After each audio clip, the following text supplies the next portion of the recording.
Buenos Aires. Transmite 92.1. Escuchate. Vamos a convencer al gobierno. ¿A qué? ¿A qué? ¿A qué? Más economía, más veracidad, más claridad, más catón, más inversiones, más negocios, más tácticas, de todo más es más catón. Más índices reales y la onda bursátil es más catón. ¿Cómo van? ¿Se capta? Se anima a pegarlo Obama y más catón. Él ve el papel para abajo, yo lo veo para arriba, para arriba, para arriba, para arriba, para arriba. Más catón. Cagándome. ¿Se capta? Más catón. Ah, cagándome. ¿Se capta? Más catón. Ah, déjeme pensarlo. Déjeme pensarlo. Déjeme pensarlo. Déjeme pensarlo. Buenos días, estamos nuevamente juntos en FM Identidad 92.1 del dial.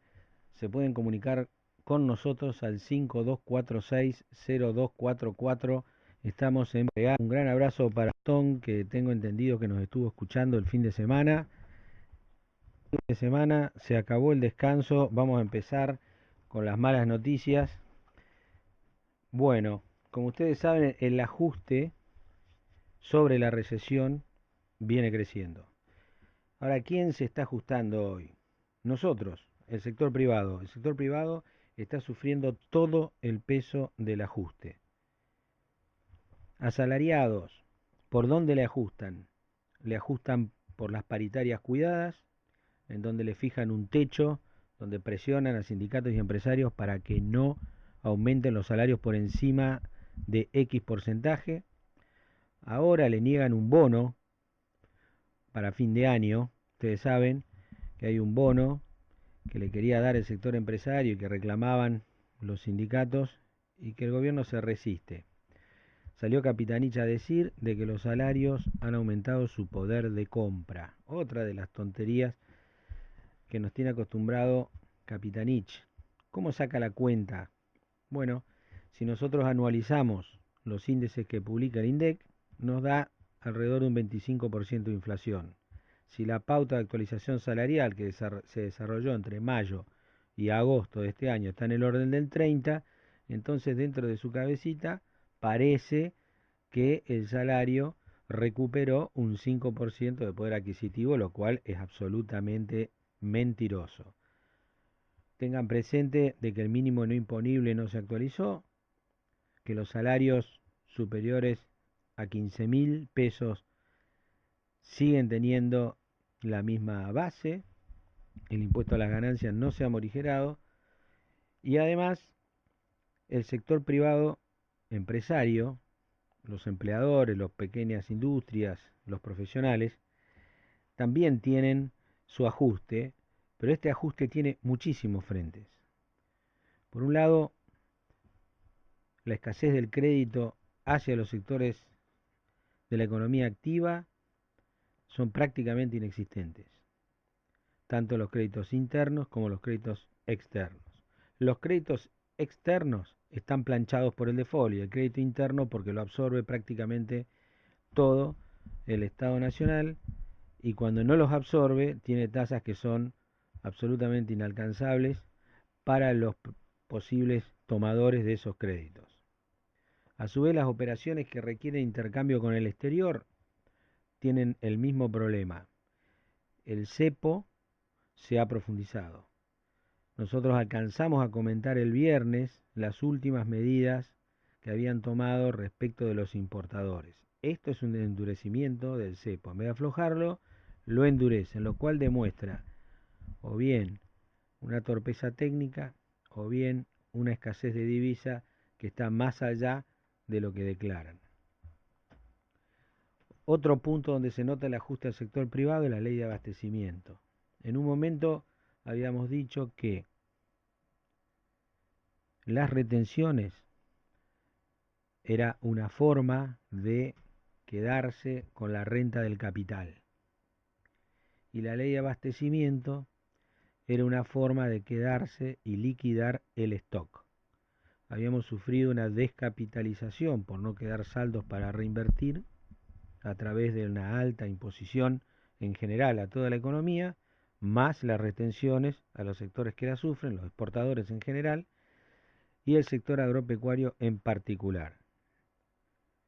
Y de postre, para todos por igual, el tema de la inflación naturalmente afecta a los sectores empresarios y comerciales, porque por un lado le quitan poder adquisitivo y por el otro no lo pueden recuperar al estar el traslado de los precios bastante interferido por el control de precios, que de todas maneras no sirve porque es un grupo selecto de bienes que ni siquiera es la canasta mínima de una persona, pero a su vez también se va actualizando. Por lo tanto, digamos, está como fuera de madre todas las variables económicas que nos podamos imaginar.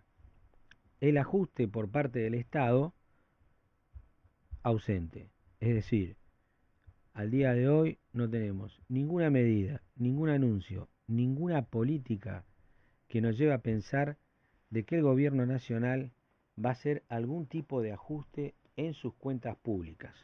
Como ustedes recuerdan, hace ya un tiempo, la economista del gobierno, la versión femenina de Datelis, nos dijo que en realidad los precios no suben por la emisión monetaria, sino que hay emisión monetaria porque los precios suben.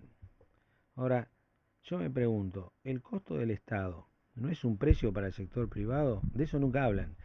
Y es justamente el déficit fiscal, ese aparato estatal que requiere fondos que la economía no termina de generar, el que asfixia finalmente toda la actividad económica que tenemos. Fíjense una cuenta.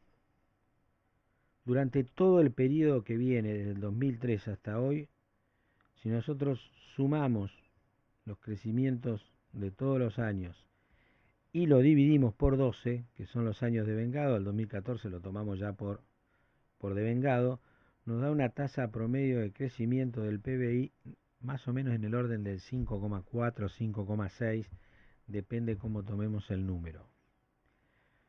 Pero del 2012 a esta parte, es decir, los últimos 3 años, tenemos una tasa cercana al 0 y proyectadas en el menos 1,6 como mínimo para este año.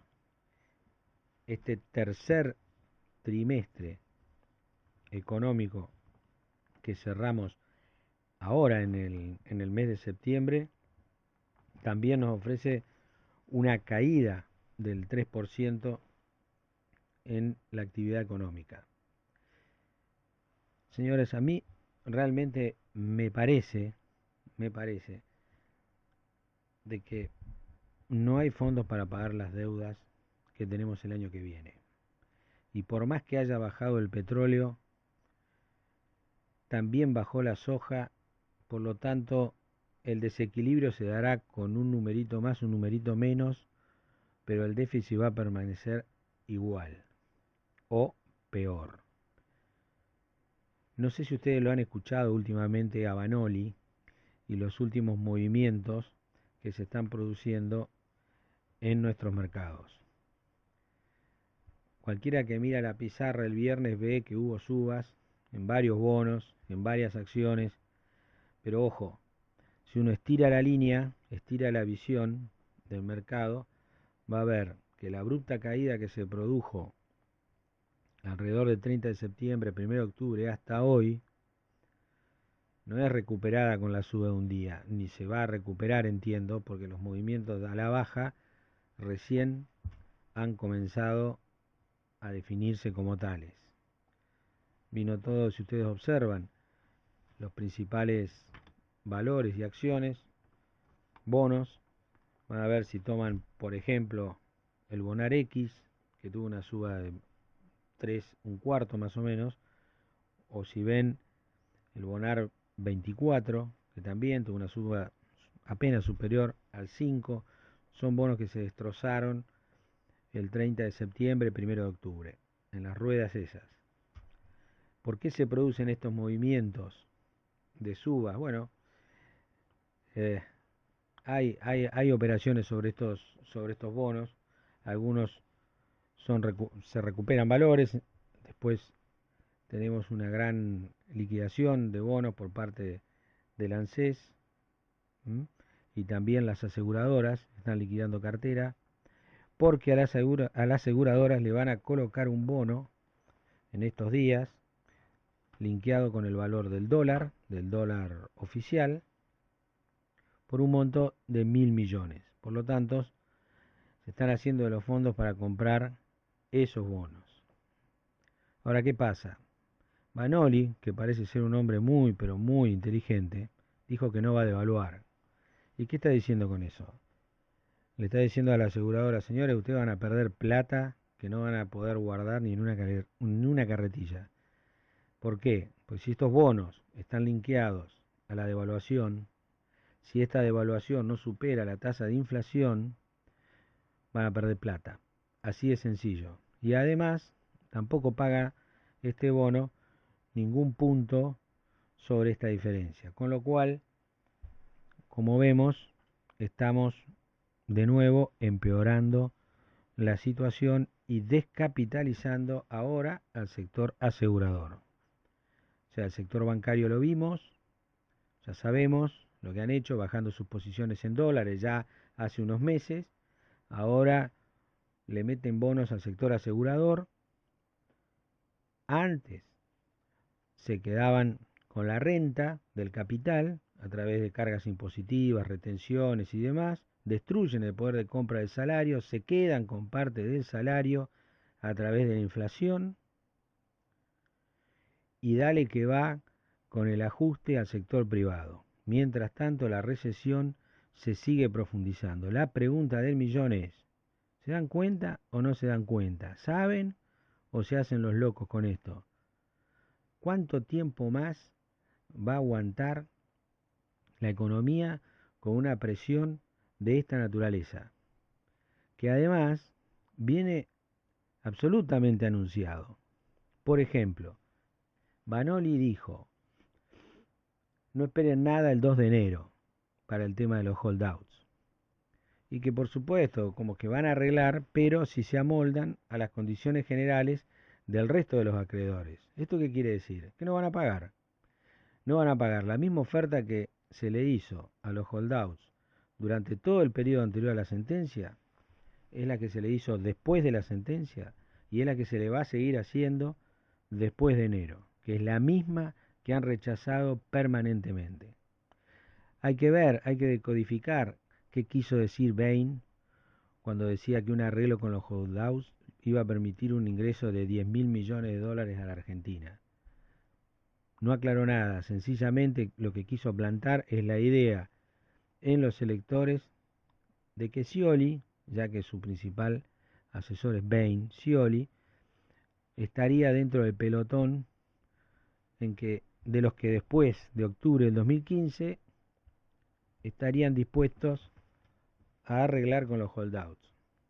Ahora a mí me caben muchas dudas respecto de si va a arreglar, de qué manera y qué, porque sinceramente hay que desconfiar muchísimo de todo lo que se está diciendo.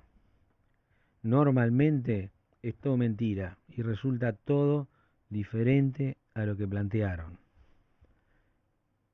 Vamos a hacer un breve repaso del progreso de las acciones del Estado Islámico. Bueno, parece que en Kobán han encontrado el límite al avance.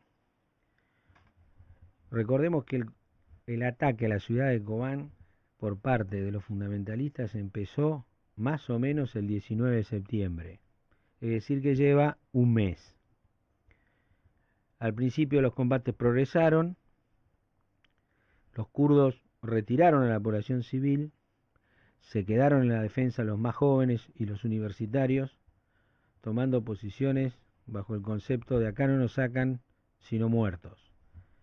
Y la verdad es que se ha tomado la mitad de la ciudad por parte del fundamentalismo islámico, del Estado Islámico, y los han frenado los kurdos, que están recibiendo apoyo de los Estados Unidos de aire, e inclusive están arrojando desde los aviones armamento, municiones y pertrechos de guerra para que puedan resistir el avance de las tropas islámicas. Van contando alrededor de 700 muertos los fundamentalistas y una fracción mucho menor de muertos por parte de la defensa de los kurdos. Lo que es notable es que lo que adelantaba acá Carlos en su momento, en cuanto a en qué medida los aliados de Estados Unidos iban a colaborar efectivamente en la lucha contra el Estado Islámico, no sé si recuerdan que puso las sospechas sobre Turquía. Pues bien, se confirma absolutamente lo predicho por Carlos, porque su primer ministro, que es Erdogan, no está apoyando de ninguna manera a los kurdos en el ataque contra el ataque del Estado Islámico y los califica de grupo terrorista. También Francia, que parece no comprender la naturaleza del conflicto, por lo menos la naturaleza del ejército del Estado Islámico, no participa de los bombardeos en el caso de la ciudad de Kobán, sí participa de los bombardeos que se llevan adelante en territorio iraquí. El argumento es que no se puede optar entre una dictadura y el terrorismo fundamentalista. Como diciendo, bueno, bombardeen Siria y bombardeen al Estado Islámico y yo me sumo. Algo así es la idea de Francia. Ahora, yo me pregunto, ¿no se dan cuenta de que es inmejorable, digamos, la producción de gobiernos dentro de Medio Oriente? No van a tener una democracia al estilo francés, no van a tener una democracia al estilo americano, siempre van a ser dictaduras. Y en la dinámica del conflicto, Siria para las posibilidades, frena las posibilidades de avance del Estado Islámico. Tácticamente, hoy, bombardear o desestabilizar a Siria es hacerle el juego, facilitarle las cosas al Estado Islámico. No hago un juicio de valor sobre si Al-Assad es bueno o malo. O sea, naturalmente nos ha demostrado que ha hecho acciones muy detestables contra su propio pueblo. Ahora, está en la naturaleza de las relaciones de los gobiernos de Medio Oriente controlar por la fuerza las minorías que no están en el gobierno. Lamentablemente, esto lo hemos repetido al infinito en varias experiencias bélicas, hasta el momento. En Irak, los bombardeos se concentran en este momento en la zona de Baiji. En Baiji está ahí nomás de los principales pozos petroleros de Irak y de la famosa represa de Mosul. Lo que nosotros vemos en el desarrollo de este conflicto es que lamentablemente va creciendo y tenemos además 10 conflictos en el mundo. La franja de Gaza, que siempre está ahí, expectante, una crisis que se calienta y se entibia, se calienta y se entibia, pero siempre está presente. Tenemos Libia en guerra civil después de la caída de Gaddafi, Mali con la rebelión de los Tuareg. Allí, recuerden, intervino Francia, sacó al fundamentalismo, pero sigue la guerra. La República Centroafricana, ahí en este momento hay una gran violencia entre cristianos y musulmanes. Este conflicto empezó en el año 2012. Afganistán, Irak, Sudán del Sur, Siria, Somalia, mucha guerra. Are a home now for me, but my home is the lowlands, and always will be. Someday you'll return to your valleys and your farms, and you'll no longer burn to be brothers in arms.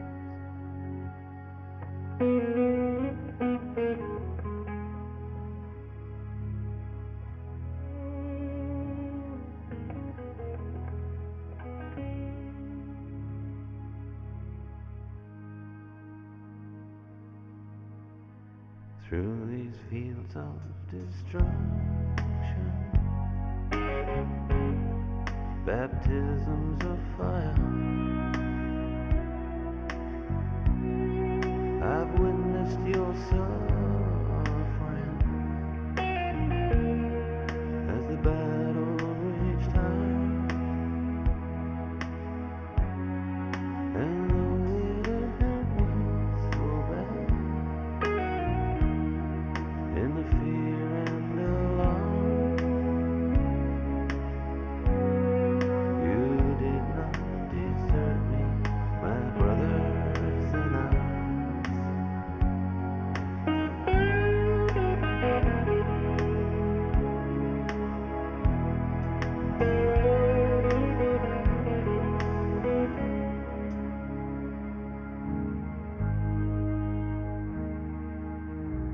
There's so many different worlds, so many different suns, and we have just one world, but we live in different ones.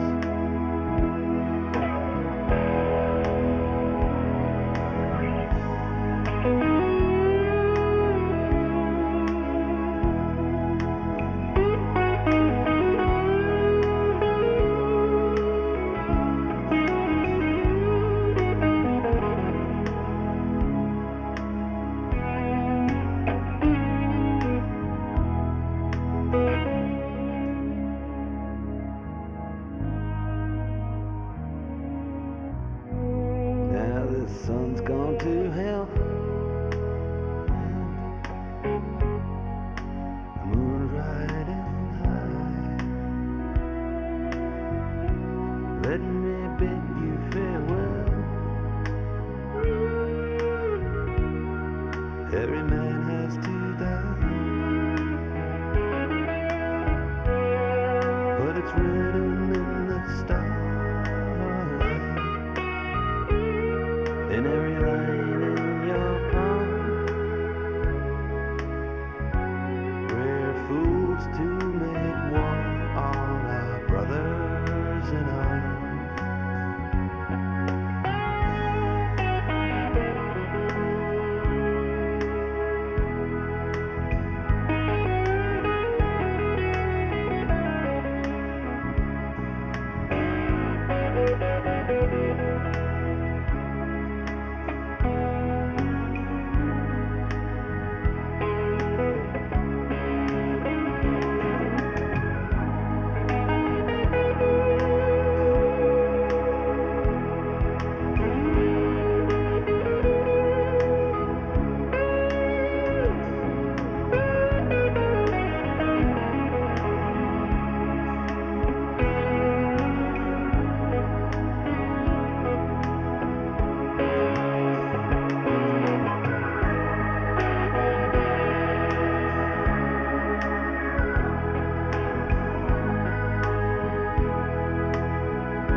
espacio publicitario. Sarita, qué buena cartera. Y es que las cosas buenas duran más, nena. Hablando de cosas buenas, ¿no quiere venir al Casino del Mar conmigo? El otro día estuve un rato larguísimo jugando en las máquinas de 5 centavos. Lo poco que se ve me duró un montón. Y además qué buen nivel. Te lo dije, las cosas buenas duran más. Casino del Mar. Shows musicales todas las semanas. Un espacio para disfrutar con amigos. Es otra cosa. Casino del Mar. Diversión con estilo. Paseo Hermitage. Crecer es brindar oportunidades. Crecer es motivar el desarrollo de la gente. Crecer es promover la cultura y el deporte. Queremos seguir creciendo junto a vos. Banco Ciudad. Te quiere ver crecer. 0822 20400. bancociudad.com.ar. Fin. Espacio publicitario. Desde Florida 935, Buenos Aires, transmite 92.1. Escuchate.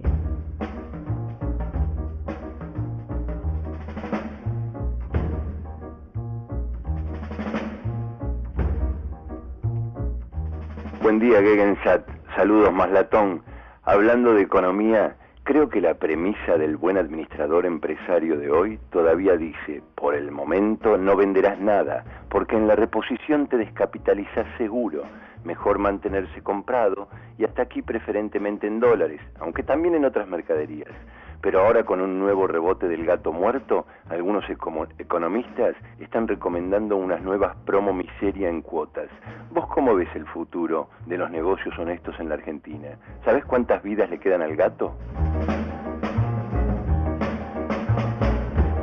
Bueno, Germán, buenos días, te habla Eduardo de Palermo, estás escuchando tu editorial. Bueno, este modelo solamente se sostiene con emisión, con inflación,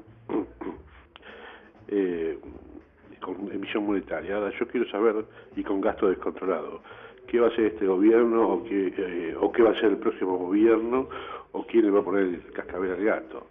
Es impresionante el gasto público. Vendrán con su propia gente y crearán otra capa geológica. Y el gasto va a explotar en algún momento. Bueno, que tengan un buen día, Eduardo de Palermo. Gracias.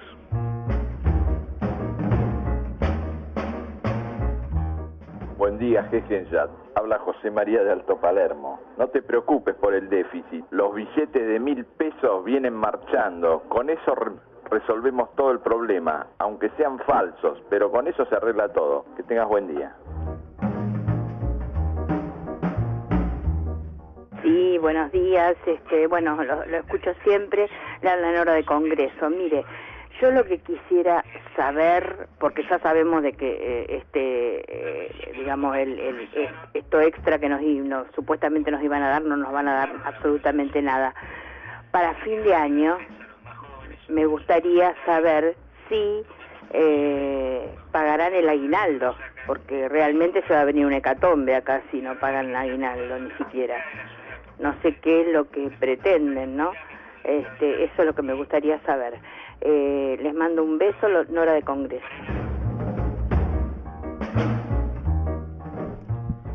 Bueno, Eduardo, mirá, ¿con qué se vendrá el próximo gobierno?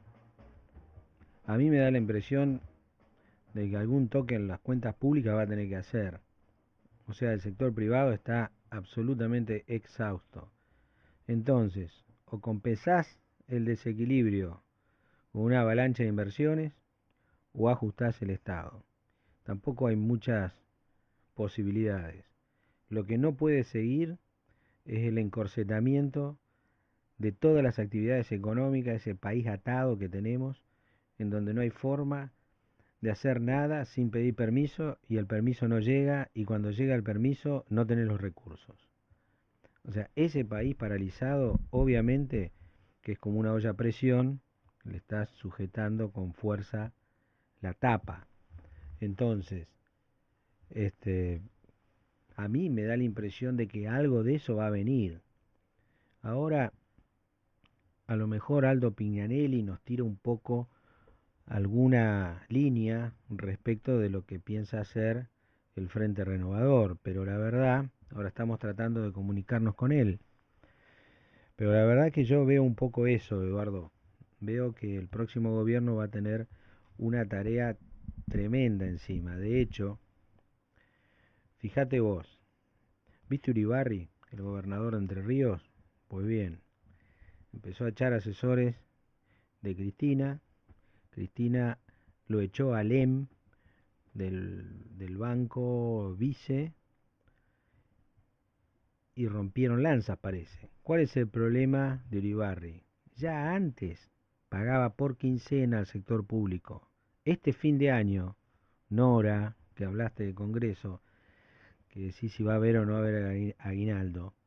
Yo no sé si los entrerrianos van a tener aguinaldo, por ejemplo, o si van a empezar a cobrar cada 15 días, como ya sucedió antes.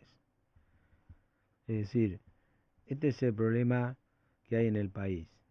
No da la caja, y la baja capacidad de pago, ¿no?, que tienen nuestros salarios por la inflación, también llega al Estado, porque recauda moneda que no compra. Entonces eso lo obliga nuevamente a emitir más, y dale que va con la rueda. Entonces, claramente esto va a tener en algún momento una curva, y espero que la curva se dé antes de llegar a la pared. Pero no lo veo tan así. La verdad es que no lo veo tan así. Vos fijate que, viste que hablamos, de alguna manera lo nombramos al tema del petróleo, ¿no? De que ha bajado el precio del petróleo y ha bajado el precio de la soja. Los países productores de petróleo están ante una decisión, ¿no? ¿Qué hago? ¿Produzco menos para levantar el precio y no sacrificar mi balanza estatal, es decir, no generar déficit en los estados, o sigo produciendo y mantengo las cuotas, los espacios en el mercado? Pues decidieron esto segundo en estos días, ¿no? Decidieron seguir produciendo, aunque baje el precio, al mismo ritmo, para mantener las cuotas de mercado. Es decir, no quieren perder mercado pese a que esa venta que hacen no les soluciona el problema fiscal, digamos, de sus países. Van a entrar, de alguna manera, en déficit sus cuentas públicas. Ahora, traelo esto a nuestro país.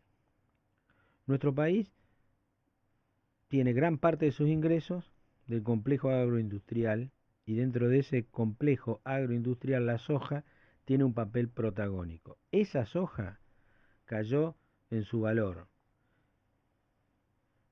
¿Cómo impacta en nuestra cuenta? Impacta negativamente. Disminuyen los ingresos en dólares, que es lo que necesitamos para pagar el déficit energético que proyecta un importe, por ejemplo, en el 2013 fue de 6.100 millones de dólares. ¿De dónde va a salir esa plata si no viene de la diferencia de nuestro comercio exterior, del superávit de nuestro comercio exterior? Si no tenemos crédito internacional, no vamos a pagar en pesos el combustible.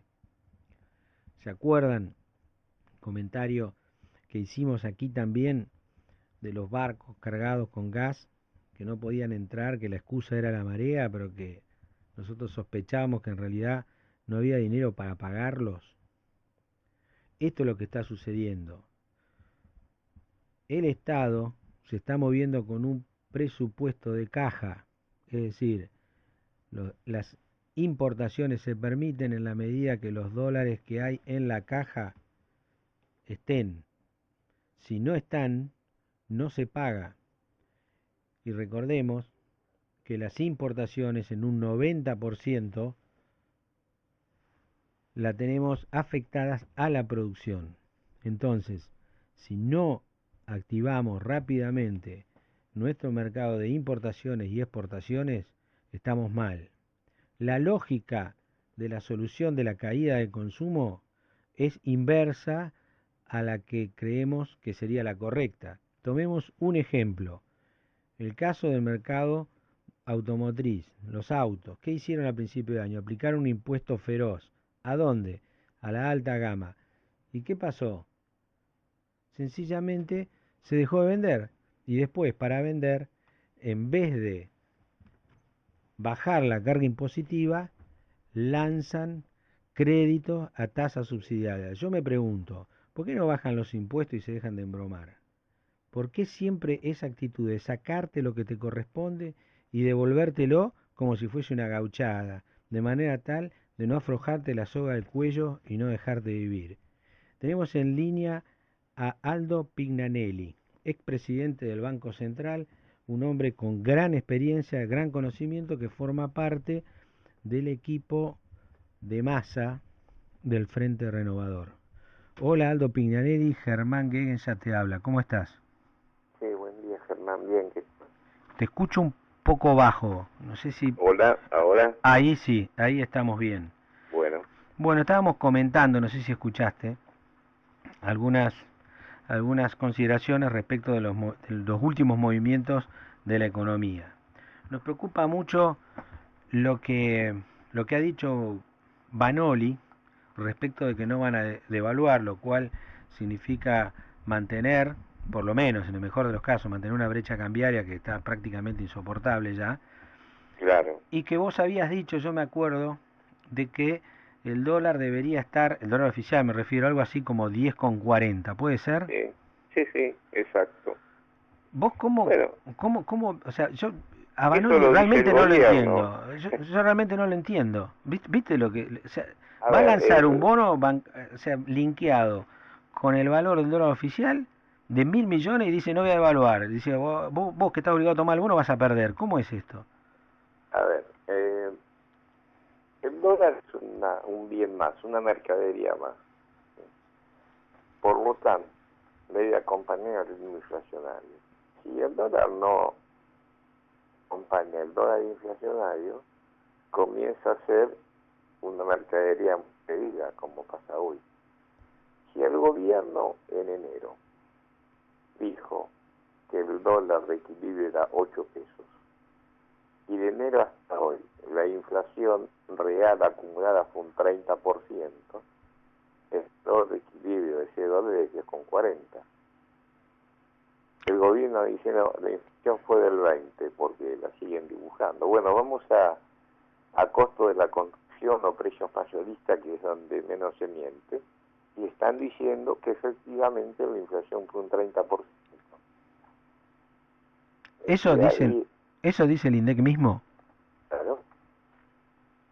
El INDEC dice que el costo de vida, medido en términos de canasta, de alimentos, indumentaria, recreación y transporte,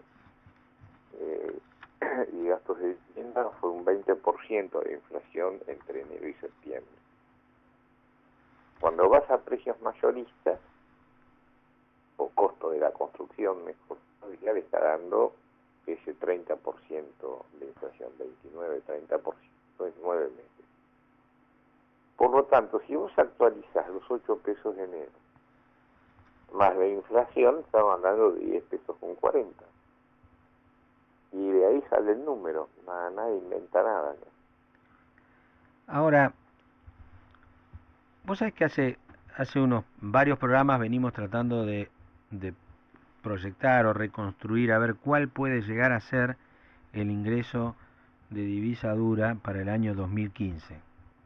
Hablamos con importadores, con exportadores, hicimos muchas preguntas y más o menos sobre la base de ver que nuestro ingreso genuino de divisas tiene más que ver con el comercio exterior que con el crédito externo que no tenemos.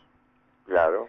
Entonces, y la inversión también es importante en el ingreso de... Que también, bueno, en inversión la verdad que debemos ser lo más bajo de América Latina.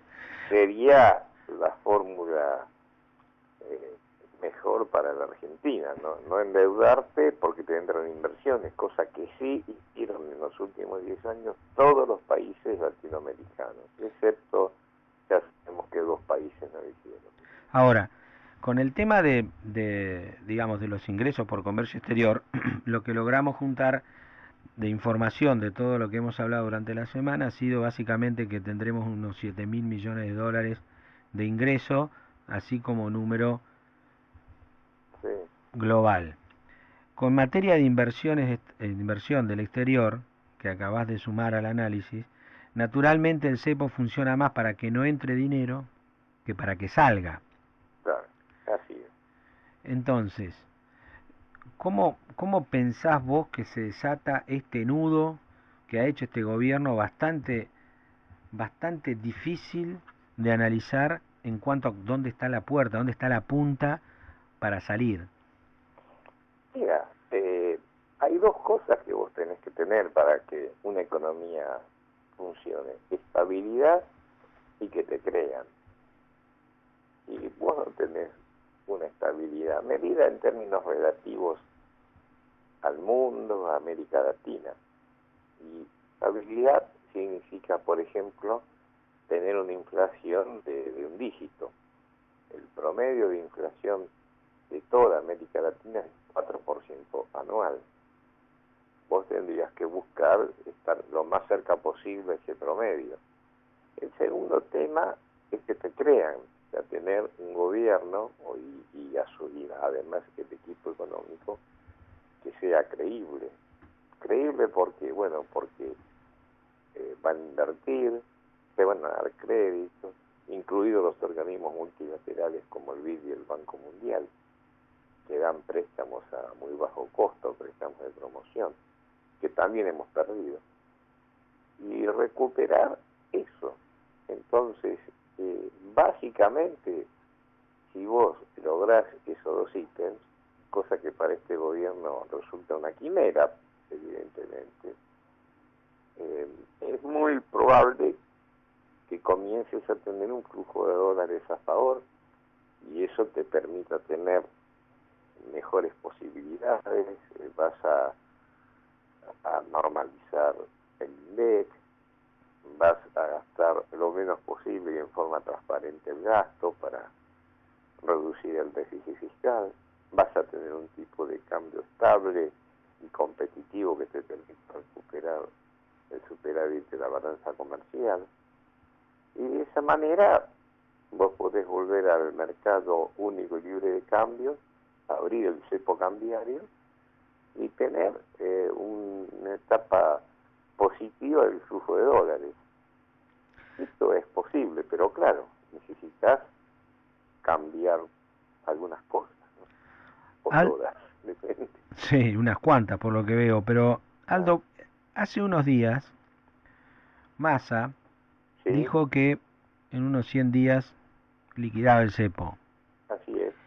Eso lo dijimos los economistas, que lo dijimos a Massa cuando él pidió un análisis del tema, y bueno, por la experiencia que tenemos, Martín Redrado y yo fuimos los que más trabajamos en ese asunto, pero contamos con el apoyo de Lavagna, de Peirano, Delgado, que junto con Sergio Massa nos reunimos en varias oportunidades, hicimos todos los informes y esa fue la conclusión. Efectivamente, se puede hacer, es viable, ya lo hemos hecho en otros momentos de crisis, en el 2002, en el 2003. Las mismas personas que estamos diciendo que es viable hacerlo, lo habíamos hecho en ese momento.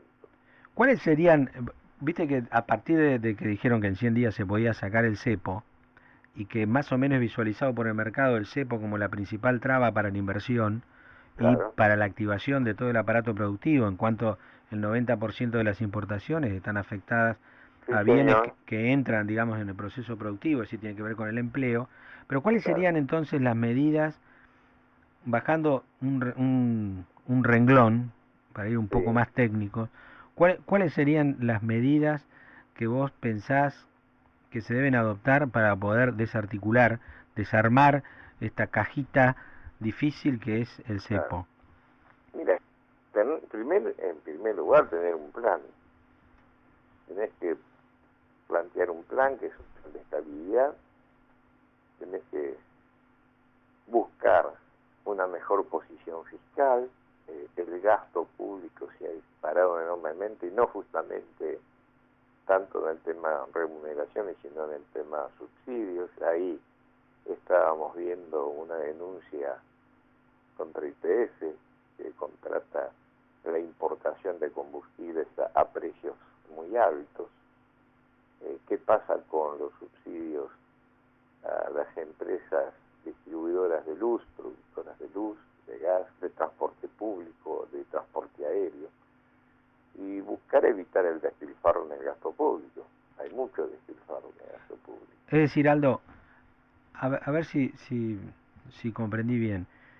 Normalmente el análisis dice de que el ajuste que se está haciendo ahora es al sector privado, ¿no? De ahí la carga impositiva, retenciones, inflación, etcétera. Es así, el sector público no ajusta nada. Exacto. Bueno, Todo ahora, el sector público, para vos, los lugares, digamos, los espacios de la administración pública que serían sujetos a un ordenamiento, a un ajuste, sería los subsidios entonces.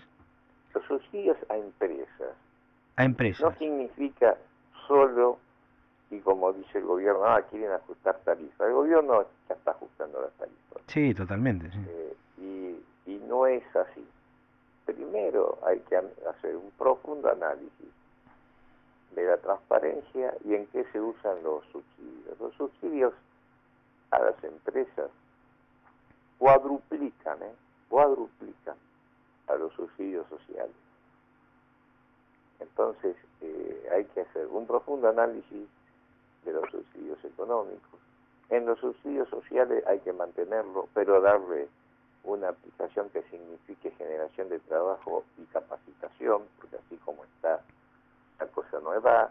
En el subsidio universal al hijo, que yo diría que es el único subsidio que está funcionando bastante bien, porque es directo, porque es sobre... La universal. Sí, el subsidio universal al hijo, que es a la madre, y con la presentación de, obviamente, la documentación. No nos olvidemos que el subsidio universal al hijo exige que los chicos en edad escolar, hasta los 18 años, tienen que cumplir y ir a la escuela para cobrar ese subsidio. Bueno, ahí hay que trabajar, hay que mejorar el sistema educativo y demás, pero nosotros en el Frente Renovador planteamos sacar una ley, porque vos sabés que ese subsidio se da por decreto, ¿no? Sí. Entonces sacar una ley que sea más amplio, que todas las madres cobren el subsidio, no solo un sector. Vos, por ejemplo, la madre que está en relación de dependencia que trabaja, si cobra más de 8.800 pesos, creo que es ahora, no cobra el subsidio. Es como una, lo que están proponiendo es como una universalización de los pagos, digamos, que hoy se hacen por hijo a cualquier empleado, que es un poco también lo que está pidiendo el sindicalismo, ¿no? Sí, por lo menos el sector. Estamos de acuerdo. En eso estamos de acuerdo, como estamos de acuerdo en darle automaticidad al mínimo no imponible. ¿Qué quiere decir? Bueno, que se ajuste igual que están otras variables de la economía, sacando una ley que diga el mínimo imponible se ajusta de acuerdo a los aumentos salariales que tiene su conjunto la economía. Trasladado esto a las empresas, ¿sería también permitir un ajuste por inflación en los balances para...? Bueno, a ver, si vos tenés un plan de estabilidad, podés volver a la normalidad de la economía, como vos decís muy bien. Acá, con una inflación del 40%, una empresa que paga impuesto a las ganancias le está duplicando el impuesto a las ganancias. Sí.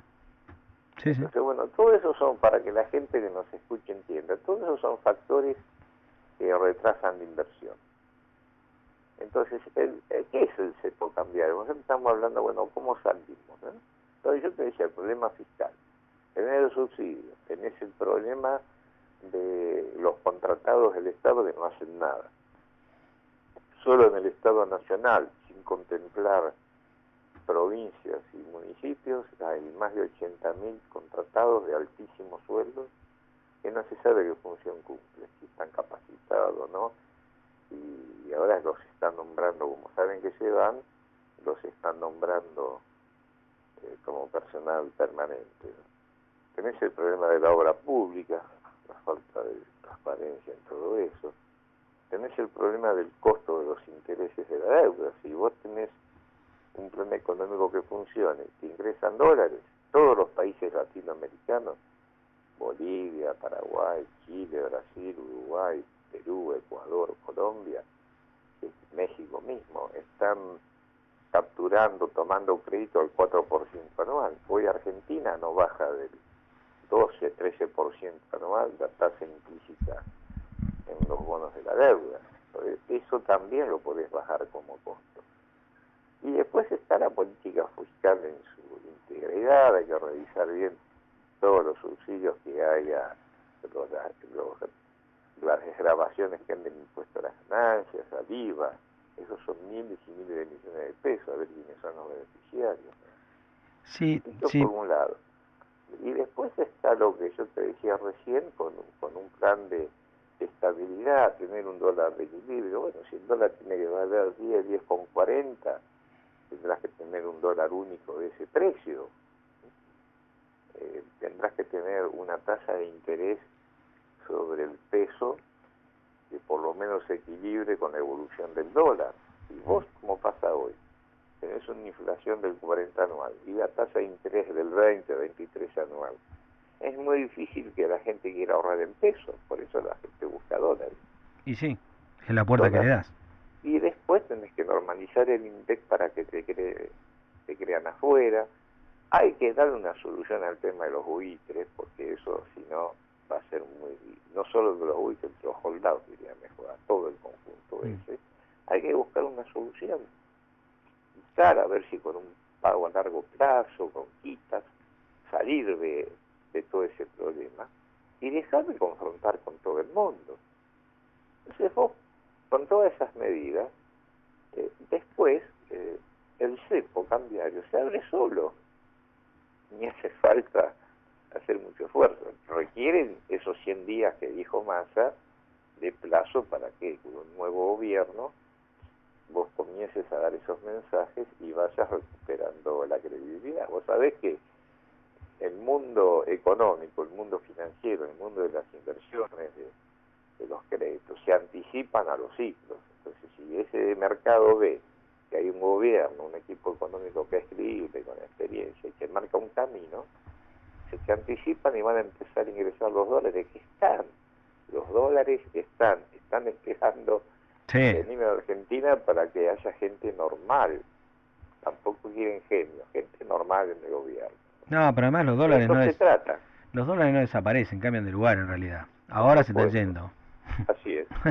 Bueno, Aldo, te agradezco muchísimo que nos hayas atendido tan temprano y nos estamos comunicando en breve nuevamente a medida que se vayan desarrollando los acontecimientos que por lo visto lamentablemente empeoran. Difíciles, sí, lamentablemente. Ojalá Argentina comience a solucionar algunos de sus problemas estructurales, porque si no es un año muy difícil, ¿no? Una transición muy difícil. Pero bueno, sí, es verdad. Es verdad. Bueno, muy bien. Muchísimas gracias.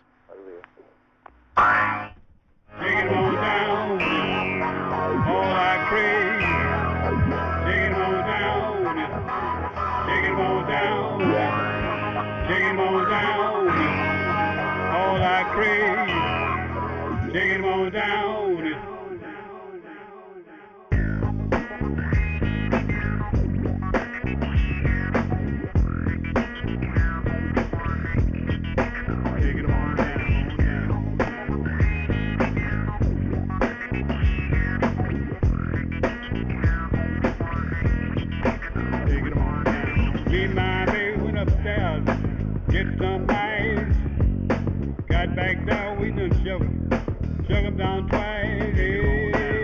Don't stop all that. Start the door, taking 'em on down. Taking 'em on down.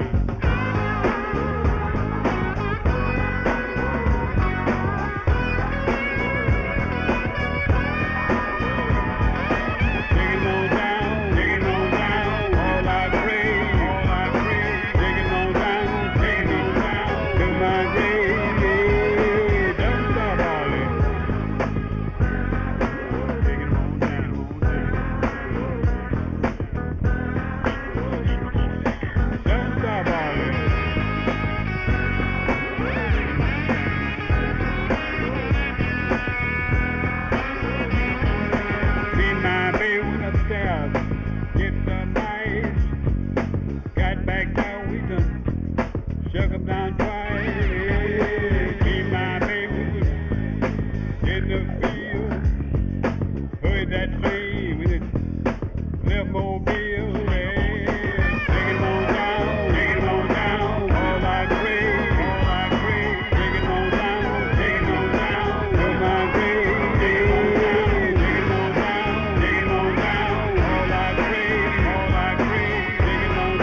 Espacio publicitario. La historia secreta del robo al Banco Río.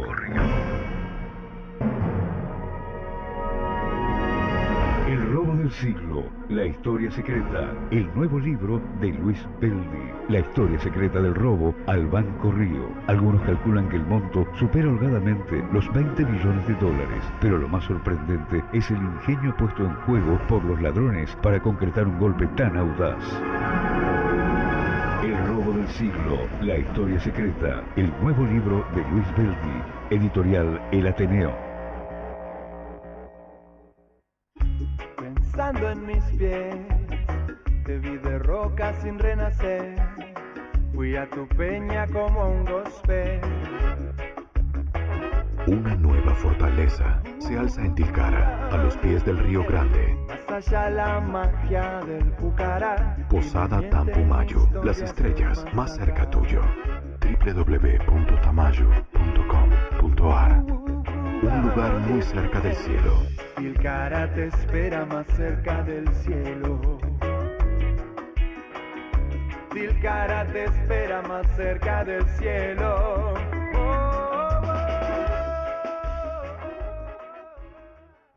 ¿Quiénes son los intocables del kirchnerismo?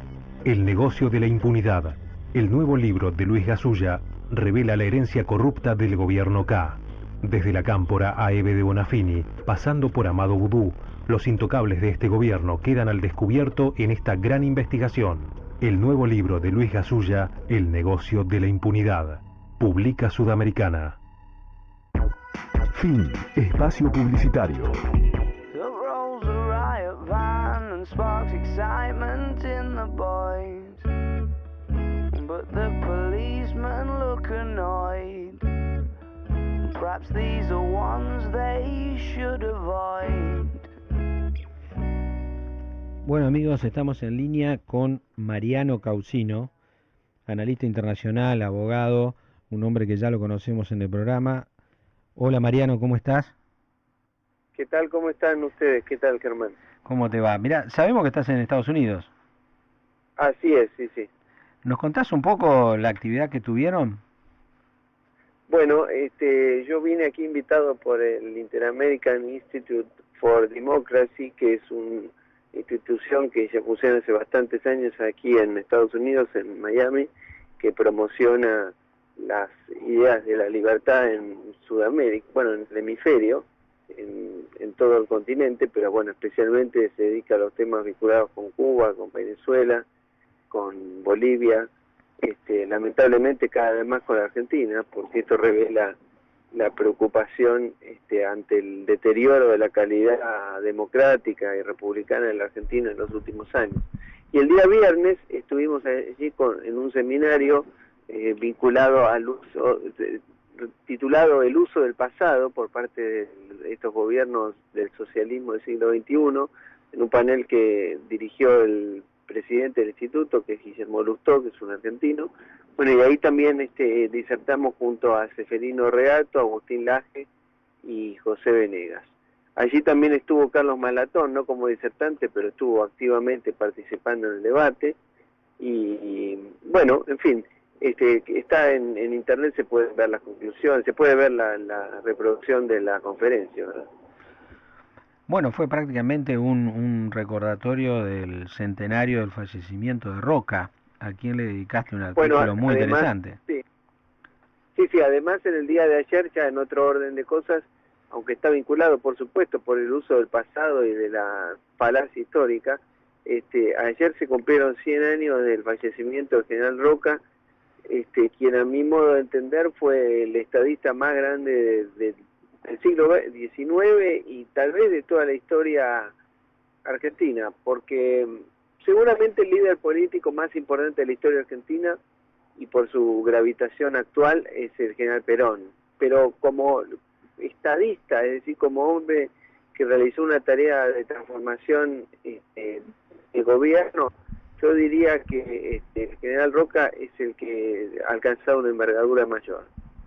Bueno, para los oyentes que por ahí no lo tienen tan presente, es decir, Roca tuvo básicamente tres aspectos fundamentales en sus 2 presidencias alternadas, porque en realidad cuando él terminó la primera presidencia, pudiendo hacerlo, porque valga recordar que tenía el escenario como para hacerlo, no modificó las leyes o la Constitución para seguir, sino que hubo un periodo intermedio y después fue electo.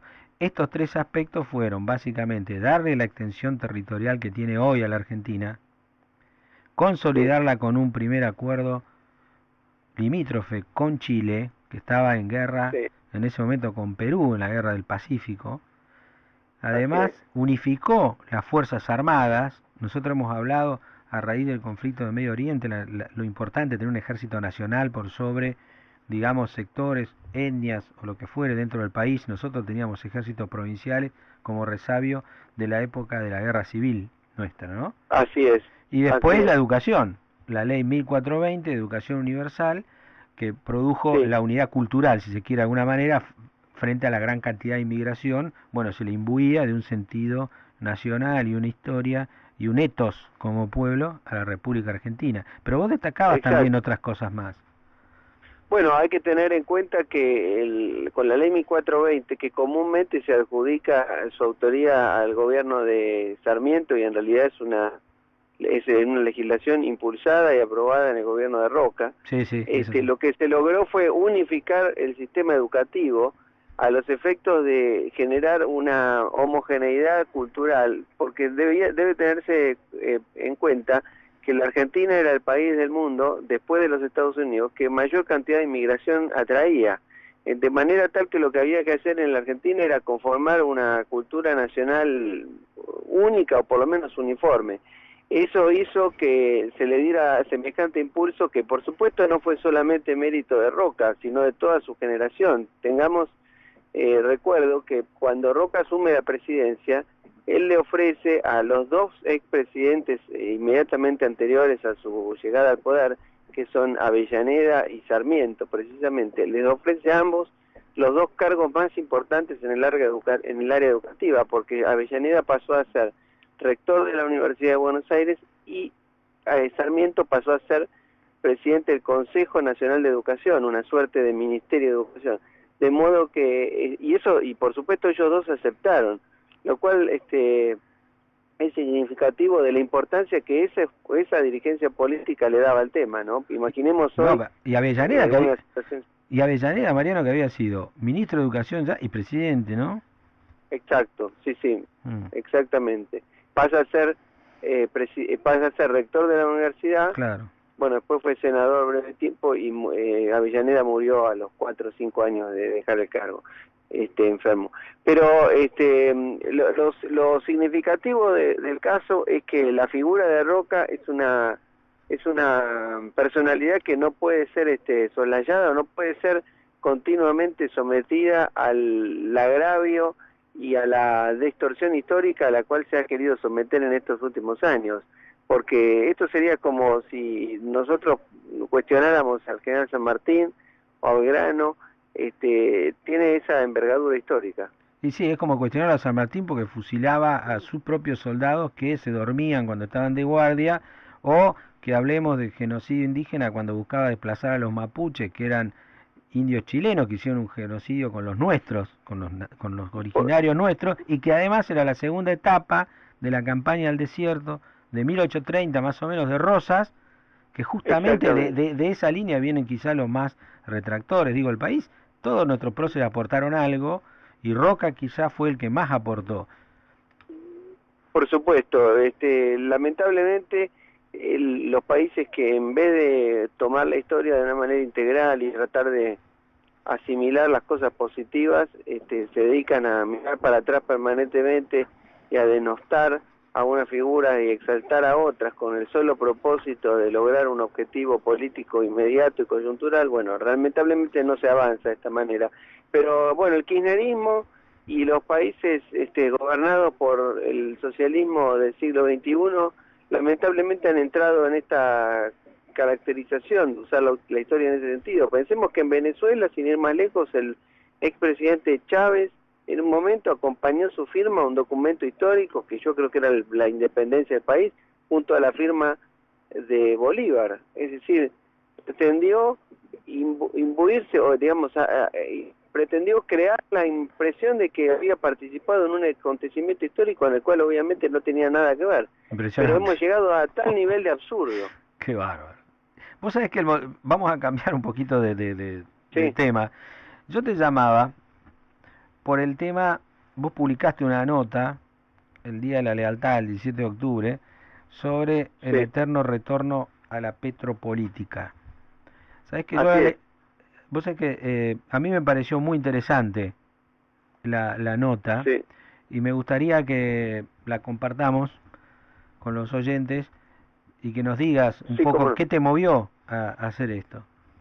Bueno, lo que está ocurriendo en estas semanas o en estos meses, diría yo, con respecto al precio del petróleo, es que el mismo está experimentando una baja significativa, aproximadamente desde junio hasta hoy, en estos 3 meses, aproximadamente, el petróleo cayó en su valor en el orden del 20 o el 25%.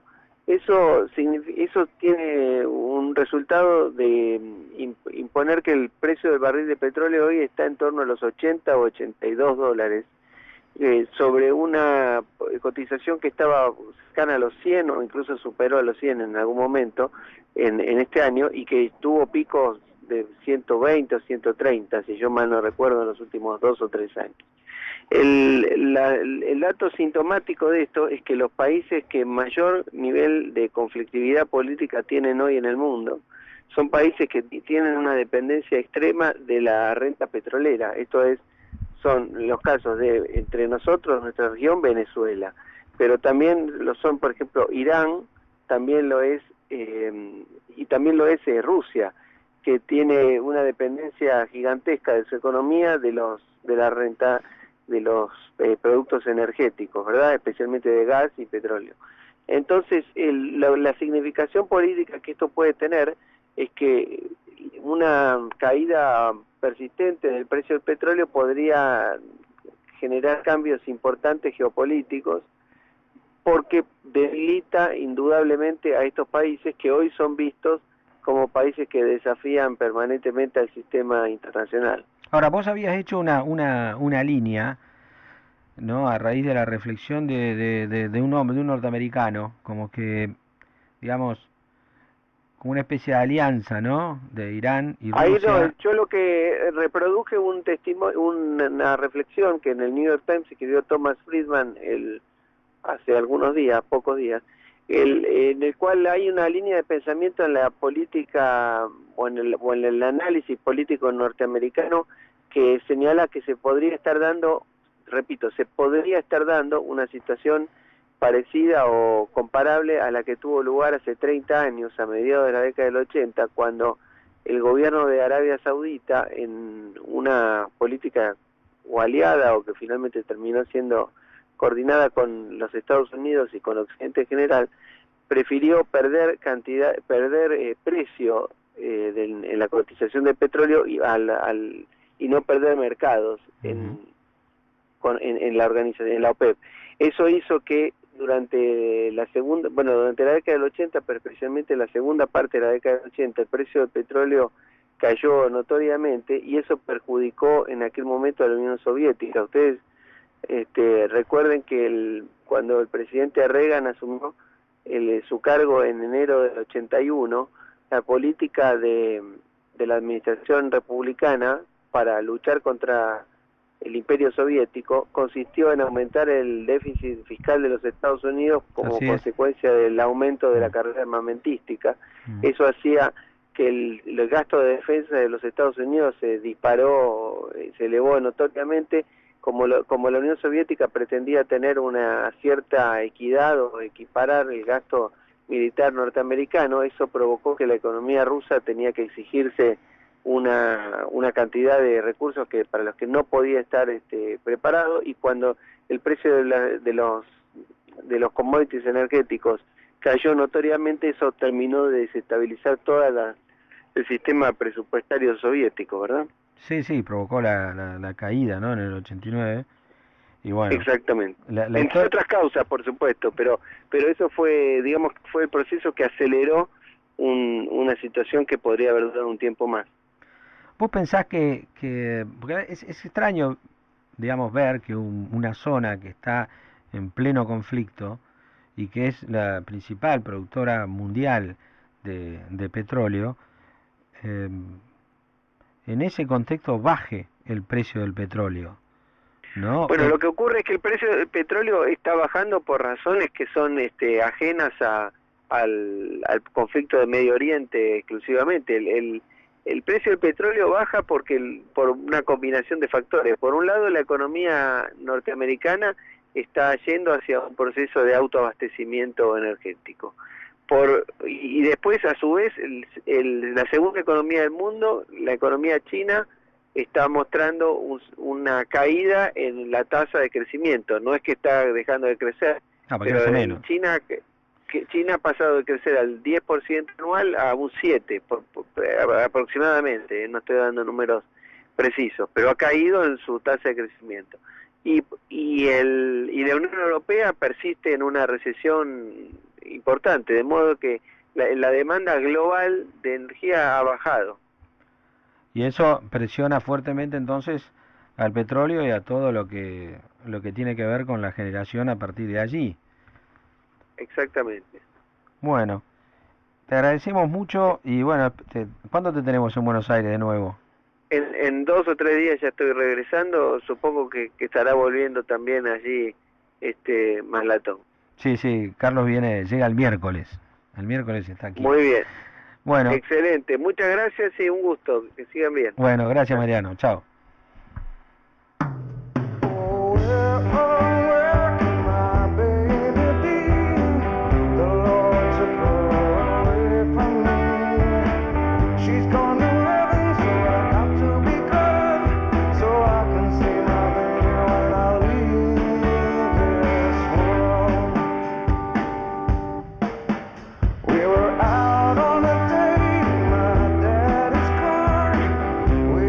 Driven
Gensat, Piñanelli, estuve revisando mis números para el año que viene y debería asumir que me quedarán un poco grandes. Pero como no me quiero angustiar con los números que se me vienen irremontables, decidí hacer como el gobierno con el presupuesto anual. Decidí decir que el año que viene voy a gastar menos de lo que ya sé que voy a gastar. Tal vez me digan que suena trucho o incluso me digan que parece una gilada o que me estoy engañando a mí mismo, pero en este punto voy a tratar de seguir al gobierno, al que esto le funciona desde hace años. ¿Cómo lo ven?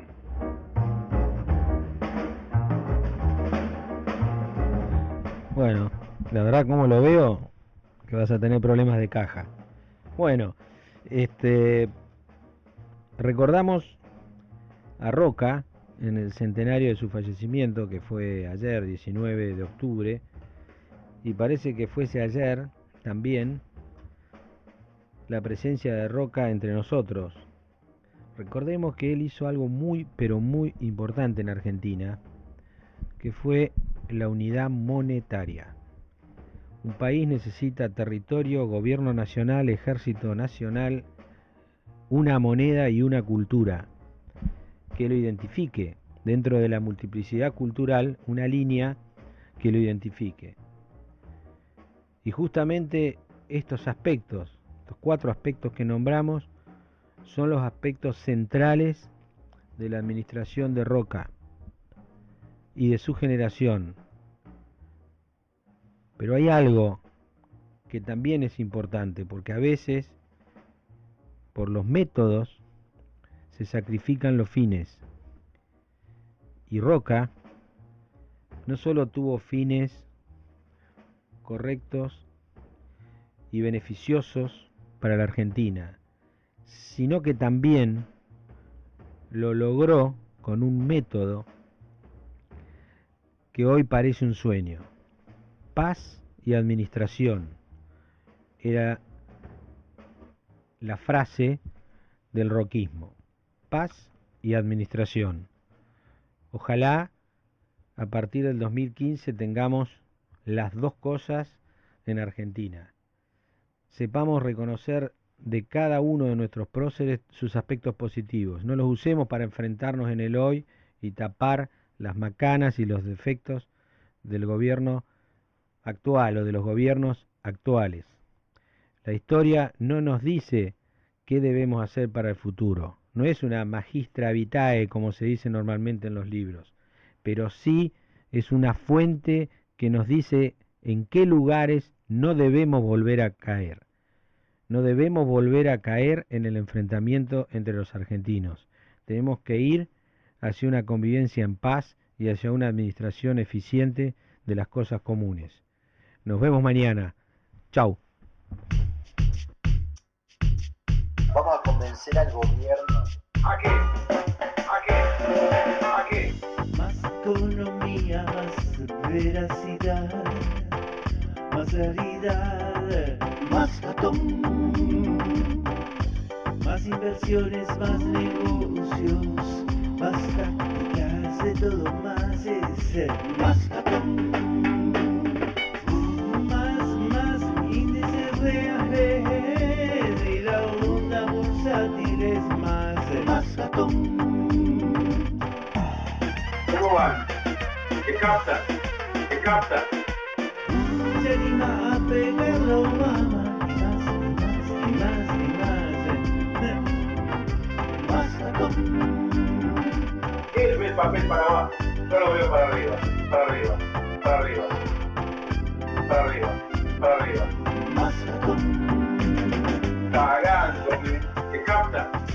Más ratón. Ah, cagándome. ¿Qué capta? Más ratón. Ah, déjame pensarlo. Déjame pensarlo. Déjame pensarlo. Déjame pensarlo.